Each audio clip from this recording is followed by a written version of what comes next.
नमस्कार विद्यार्थी मित्रांनो, या लेक्चर मध्ये आपण ग्रॅव्हिटेशन जो चॅप्टर आहे 10th मधला त्यामधला सर्क्युलर मोशन आणि सेंट्रिपिटल फोर्स हे दोन कन्सेप्ट बघूया. चला सुरुवात करूया. सगळ्यात पहिले आपण सर्क्युलर मोशनला. आता मोशन म्हणजे काय हे मागच्या लेक्चर मध्ये आपण बघितलंय. तुम्ही ते जर बघितलं नसेल ते बघून घ्या.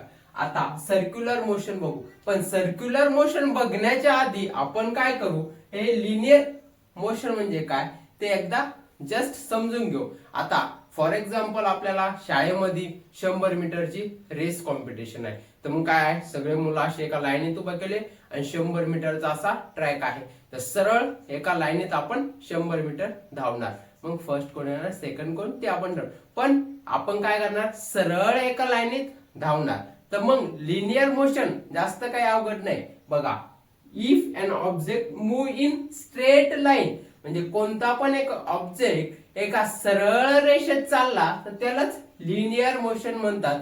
लिनियर म्हणजे एक आणि असं सरळ, त्यालाच लिनियर मोशन म्हणतात. काय सिंपल भाषेमध्ये, if an object move in a straight line म्हणजे असं एका सरळ लाईनीमध्ये चालला तर त्यालाच लिनियर मोशन म्हणतात. चला आता सर्क्युलर मोशन, आपण लिनियर मोशन बघितलं, का बघितलं ते सांगतो. आता सर्क्युलर मोशन, आता सर्क्युलर मोशन एकदम सिंपल आहे, ते पण काही अवघड नाही. आता मला सांगा, तुम्ही जर शाळेत उशिरा गेला, परिपाठ चालू आहे, सगळं चालू आहे आणि उशिरा गेला तर तुम्हाला शिक्षा काय भेटते, आता मारायची सोय नाही. सरकारने सांगितलेले विद्यार्थ्यांना मारायचं नाही. तर मग आता शिक्षा काय असते की आता जो शाळेचा ट्रॅक आहे 400 मीटरचा, त्याला एक दप्तर घेऊन राऊंड मारायला लावतात. मग सगळे पोरं राऊंड मारतात. ओके, आणि ते पण आपल्याला शिक्षा आहे असं वाटत नाही, मजा करत आपण राऊंड मारत असतो. पण आपण राऊंड मारताना कसं असा गोल राऊंड मध्ये फिरत असतो, गोल मध्ये. मग काय होतं, ते आपल्याला शिक्षाचा आनंद भेटतो ना, आपण ते शिक्षा म्हणून घेतच नाही, आनंद. ओके, मग इथंच आपला सर्क्युलर मोशनचा कन्सेप्ट लपलेला आहे. बघा, if an object move in circular path with some speed, त्याला सर्क्युलर मोशन म्हणतात.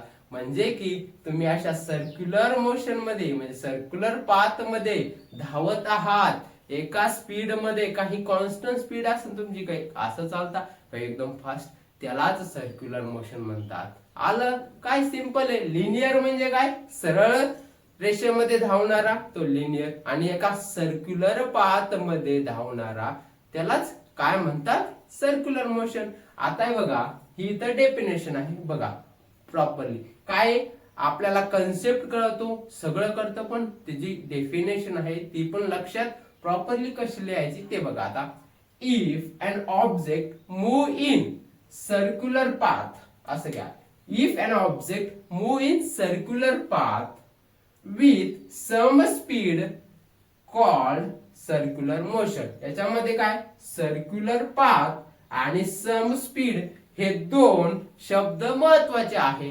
चला आता ही जी डेफिनेशन आहे ती लक्षात कशी ठेवायची, बघा अशी ही डायग्राम काढायची आणि याच्यामध्ये असा हे घ्यायचा तुम्ही आहे. मग काय, हा ऑब्जेक्ट आहे, हा आहे ऑब्जेक्ट, तो तुम्ही आहे. मग इथं लक्षात ठेवा. बघा, if an object, हे बघा, if an object move in circular path with some speed called circular motion, ह्या डायग्रामॅटिक वरून तुम्ही लक्षात ठेवायचं. काय, चला कमेंट मध्ये सांगा, if an object move in circular path with some speed is called circular motion. Science मध्ये कन्सेप्ट कळतो, सगळं कळतं, पण जी डेफिनेशन आहे ती लक्षात ठेवायची, पण एक ट्रिक्स असते. आता काय करा, एका डायग्राम वरून किंवा एक बॉक्स डायग्राम वरून जशी तुम्हाला आयडिया आहे, आता मी काय करायचो, ह्या अशा डायग्राम आहे ना त्याच्यावरून मी लक्षात ठेवायचो आणि जे आपल्या वहीमध्ये लिहितो आपण, लिहून प्रॅक्टिस करायचो, त्यांना सोपं जातं लक्षात ठेवायला. ओके, चला आता एक्झाम्पल बघू सर्क्युलर मोशनचे.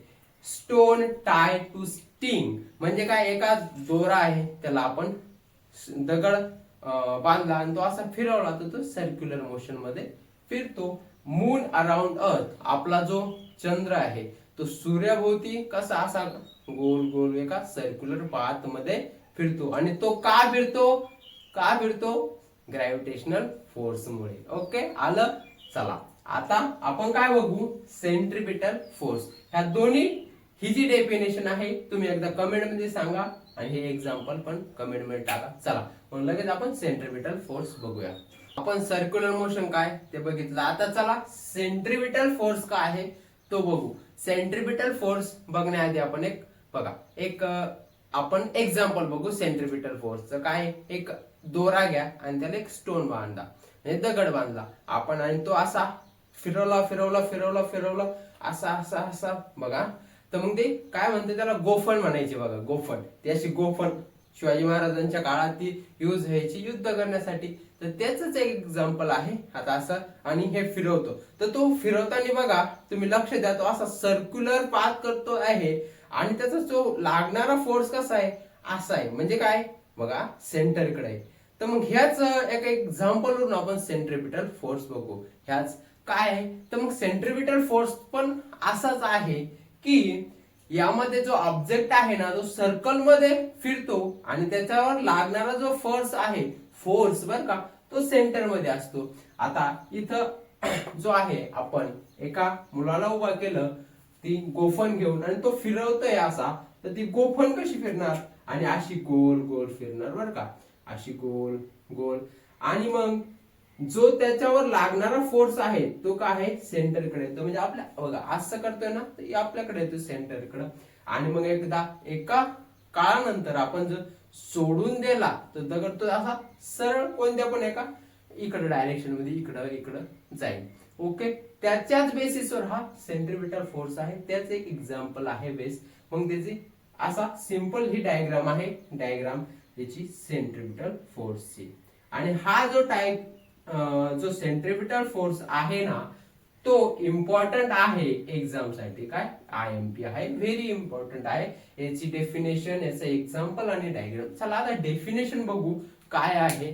की बघा, a force act on any object moving along a circle and it is directed toward the centre of the circle. म्हणजे काय, if an object move in a circle, म्हणजे कोणता पण एक ऑब्जेक्ट अशा सर्कल मध्ये मूव्ह होतो आहे आणि त्याच्यावर लागणारा जो फोर्स आहे toward the centre of the circle त्याच्या आहे, त्याला सेंट्रिपिटल फोर्स म्हणतात.